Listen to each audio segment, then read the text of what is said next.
Good.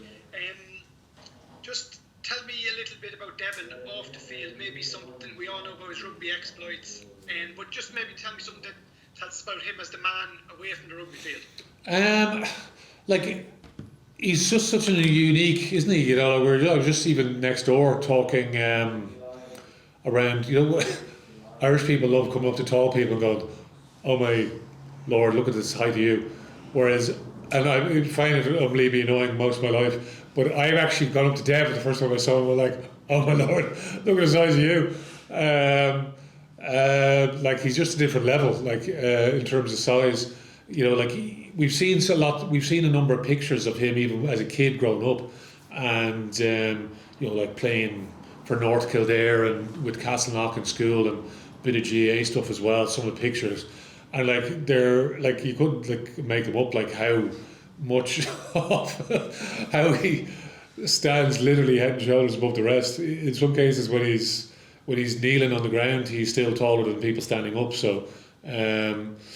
You know, so the size bit, like, and how that influences young people in terms of, you know, like Irish kids, like boys, like there's always a bit of self-conscious in us, isn't there? So if you're that really tall guy that's standing out from the crowd, because quite often, like, we want to just fit in, and you know, it's next to impossible for him just to fit into the crowd because he's always going to stand out from everybody else. And he's such a likable person, Dev, you know. I remember seeing him play for the Irish schoolboys first when, you know, against Wales. I remember that was when I first sort of laid eyes on him. And I'd heard about this guy who was whatever, close to 7 foot tall, playing underage in Castleknock. And then you get to see him, and then they start to say, "Oh, well, can this guy? What will he be like in terms of Leinster?" And I was away in England when he came through first, so he would have had a Michael Cheika screaming in his ear for a few years. And in terms of trying to, you know, bring that bit of edge to his second row play, and yeah, like, so I would have played a good bit with Dev, and you know, as I'm getting older, trying to help him come through in many ways. You know what I mean? Because, you know, when I'm not getting picked for like national teams or whatever else, you're here, sort of, you're trying to help some of the young guys along. And it's sort of gone full circle in many ways, and that's what Dev is doing with some of the young guys now. Over the last while, when he stopped getting picked in national camps. So that's the important bit, and he's been excellent in that regard, Dev. And yeah, like, he's such a popular guy in the dressing room. You know, very easygoing bloke off the field. Doesn't get that stressed by things, and you know, takes it all in stride. But yeah, no, he's had an amazing career when you think back to. Well, you think back, okay, he's Leinster's most capped player. So how he's managed himself over the course of his career, you know, is testament to his, you know, I guess his easygoing nature, because, you know, he just trucks on. He trucks on well during the course of a season. You know, between his Leinster and Ireland caps, like, it's a fair old haul, and then throw in some of the actual trophies that he's won along the way as well with Ireland and with Leinster. It's an amazing feat, really, when you think back to that kid on the GA pitches where he's literally head and shoulders above the rest, wearing a pair of glasses, playing. So as well, some of the images are stuck in my mind, so you'd have to see them to believe them. Just, we were talking to Devin a moment ago about the career trajectory of somebody, so they come onto the scene, and over the years they seem to get better with experience. But about 7 or 8 years ago, Devin seemed to have a spurt in his playing ability, for want of a better phrase, where he was becoming more than just a dependable set piece guy and restart guy. He was adding bits and pieces to his game. Do you remember that period, and who was around him influencing him or talking to him? And I brought him onto a new level that you don't usually see. It was a sharp spike in his performance levels around that time. Yeah, well, if you think, you know, Chex as a coach in Leinster for 5 years, who would have given Devin a lot of caps in his younger years. I think Dev is sort of, I guess, trying to pick up bits and pieces from a few older locks like Heinze and Brad Thorne and, you know, Malcolm O'Kelly. Like, those guys have been around, you know, so like, he learned plenty, and then he's starts knocking around Irish camp from the likes of Paul O'Connell, Donegal Callahan, and, you know, Joe becomes the Irish coach, and, you know, there's that sort of period where Ireland are very successful, and Devin is a sort of key component in all that, because it's his understanding of the pieces that Joe's game required. So he had that experience of Joe and Leinster, and then he becomes the experienced player, and I think he gets more and more confidence from the doing it, and because he's so consistent in terms of being available for week on week on week of games, that you saw that in his performances. So like he had some huge games for Ireland at different stages, which has been fantastic to see,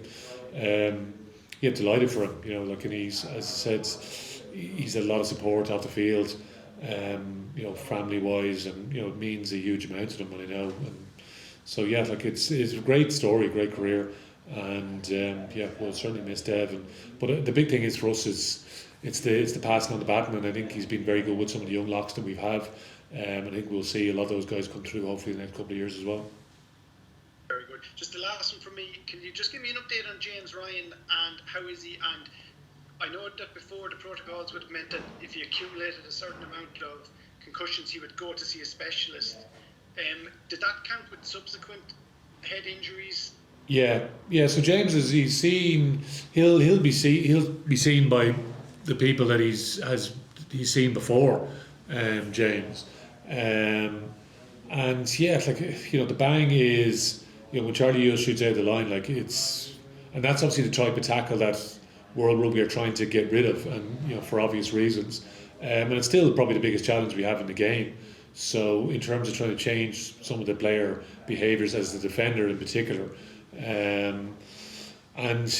was an unlucky bang that he gets in the game, slightly different to maybe some of the bangs that he would have had before, James. So it's trying to differentiate that as well, and that's trying to leave it up to the experts as well.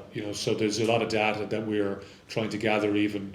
Obviously we talked about the gum shields and stuff that we wear now in terms of trying to monitor that training load, and for someone like a James who has had some head knocks, I think that does at least give some level of comfort and growing everyone's understanding, but ultimately we just wanted to make sure we do what's best by James, and we'll see he'll get sent to the best people that we can send him to, essentially. And try and do what's best, because James is still a very, very young man, and we want to make sure that we're doing best by him, whatever that is. So he'll go through that process at the moment.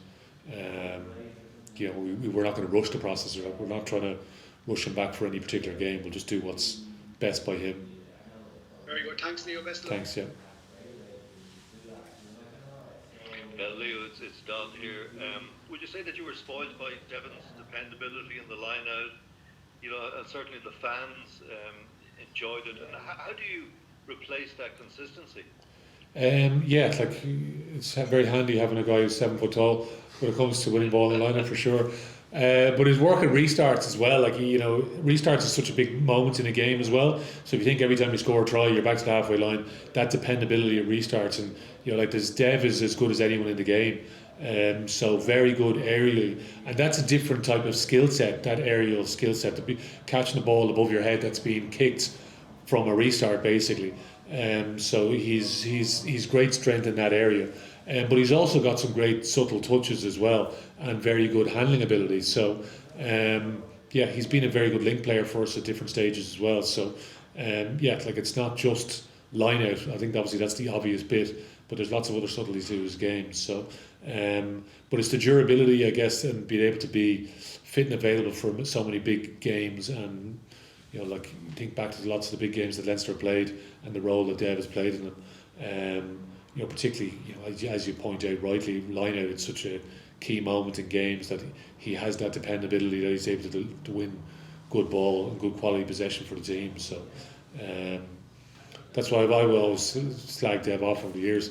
I was there to throw to the guy who's 7 foot tall, Dev, which is you. So if I was 7 foot tall, I'd just be throwing the ball to myself all the time. Dev quite often was trying to manage, and his nice nature was sometimes he'd throw the ball somewhere else. I think I was 7 foot tall, I just throw it to myself all the time. So, but he's had an amazing career, Dev, and we wish him well in this next chapter of his life.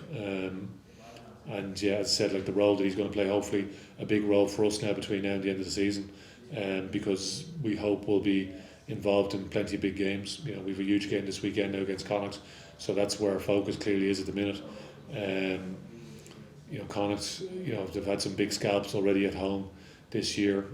You think Bulls, Munster, Stormers, Stade Francais have had some big wins. So we know it's going to be a tough challenge for us this weekend. But that's the exciting bit to look forward to. Hopefully Dev will have a big role to play in the next while.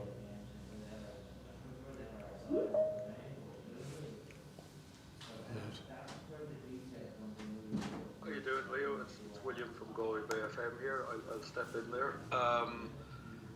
3 games coming up against Connacht in 4 weeks. I know 2 of them are in Europe, but that's very unusual, even in professional rugby. That generally doesn't happen. Yeah, it's very unusual, you're right. You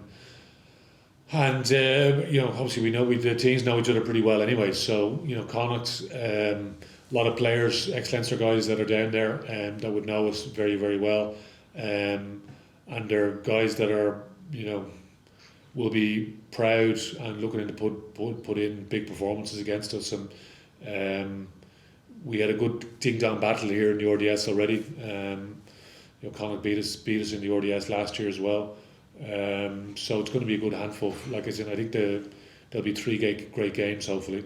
And obviously they've extended in terms of the capacity of the sports ground for this weekend. And yeah, there'll be a good vociferous crowd down there, no doubt. And then similar for Europe. So we hope they're going to be great occasions. And in many ways, like, celebrate what's good about provincial rugby in Ireland as well.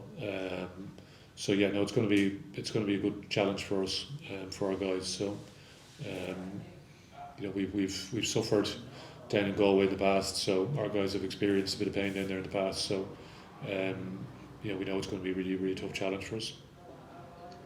It's interesting as well. You're talking about, you know, there's some players coming down here next season. I'm looking at Adam Byrne and, you know, Peter Dooley, Josh Murphy. They're coming, but they're still with you at the moment. So that's an interesting counterpoint, because they still have a job to do for Leinster, but they are heading west for next year. Yeah, like, I think there was a bit of uncertainty for lots of guys, you know, during the middle of the season. That is just the nature of a contracting cycle. And that is what it is. You have to sort of navigate that during the course of a season. And I know there's all these announcements comes, you know, in a block, you know, period. But obviously those conversations gone on for probably several months prior to that. But once that's out of the way, I think the guys are just fully focused on delivering for the here and the now, and because that's just the nature of the rugby season and the game, the way the game is structured. Because guys generally are contracted more often than not on a 2-year cycle, so half your squad is out of contracts every year, and you go through the cycle. So, you know, some guys are maybe potentially on 1 year or 3 years, but generally it's a 2-year cycle. So 50% of your squad are off contract. So and you know, there's other opportunities for potentially elsewhere, and guys move on for lots of different reasons. But for us now, it's the group we have worked very, very hard to get ourselves in this position where we are in the league. You know, we're sitting top at the moment with 5 regular season games to go. We'd love to be able to stay at top of the league, because for the playoff games we know that's very, very important, because obviously 1 plays 8, 2 plays 7, blah blah blah blah, as we all know. So we want to make sure we're in as good a possible position as possible, because there's a lot of work has gone in to get us into that situation. So everyone's committed to that.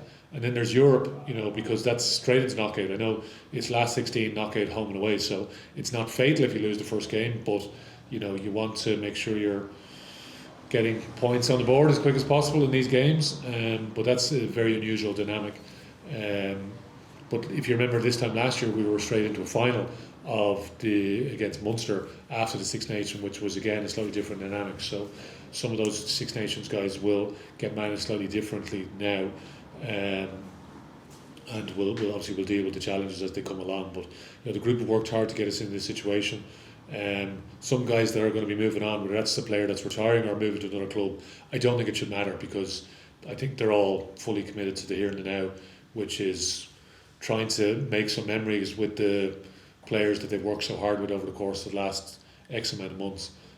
Because as we know, the Northern Hemisphere season, as can drag on, We started the season. Things looked like they were going quite well. We had the November period where a lot of guys didn't play, so we were trying to navigate some of the moving parts around, and that's in many ways why a lot of guys have made the decision to move on, because there was no rugby during that November period. Then we had the Christmas period with the COVID challenges that were well documented.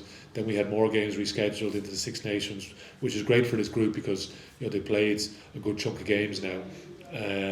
We had a bit of time off last week, and now it's trying to refresh ourselves, get ready for this block of games. But we know Connacht will be smart off the back of their heavy loss away in Edinburgh, and I wouldn't read into history would tell us not to read a huge amount into those types of games. As I said, like Connacht have had some good scalps in the sports ground in particular this season, and we've had some of those challenges ourselves over the course of the last number of years down there. So our group will be well aware of that. We know Connacht are a well coached team, difficult to play against, and yeah, it should be a good ding dong battle, I'm sure.